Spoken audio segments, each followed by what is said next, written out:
Just like any other places in New York, Brighton Beach has its own unique atmosphere, which is reflected in the cultural diversity of this place. Historically, this neighborhood has been a place where lots of people from the former USSR countries immigrated at the end of the 20th century. That is why, walking in this neighborhood, you can hear lots of Russian-speaking people. But today, we're here not to talk about the language. My name is Kseniia, and as a native Russian, I'm going to introduce you to the most delicious part of my home culture, which is snacks and desserts.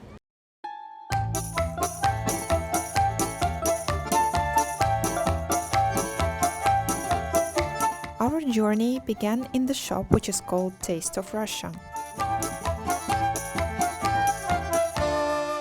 This dessert is especially famous in the region where I'm from in Russia, which is Republic of Tatarstan. We call it chak-chak. It is not exactly a Russian dessert, it is considered to be more of a Turkish sweet, but still it is really popular in Russia. This dessert is made of unleavened dough, which is deep fried in oil and then soaked with lots of honey.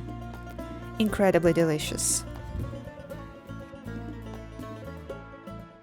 That's my favorite one, a honey cake, or medovik as we call it in Russia. Medovik is a layered cake with notes of honey and caramel.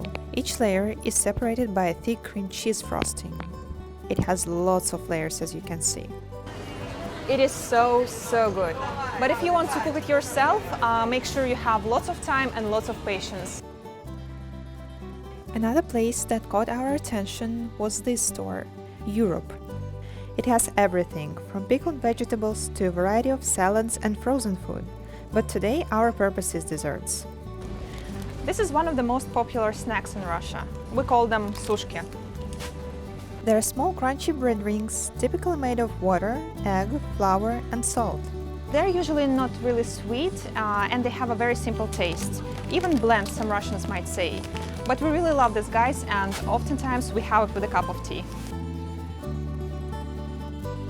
This is what we call varenya. It might remind you of a jam, but it's not. It is a whole fruit preserved in sugar syrup. The consistency of jam is quite thick, and this one is more liquid, so people actually use it as a syrup for tea. Or they also might have it with a small spoon while drinking tea. Sometimes I might use that as a sweet dip for sushki, which is honestly weird, but I still do that. Having a cup of tea in Russia is not just having a cup of tea. It's a good opportunity for friends, families, and even co-workers to gather together and have some good conversations and share some good desserts.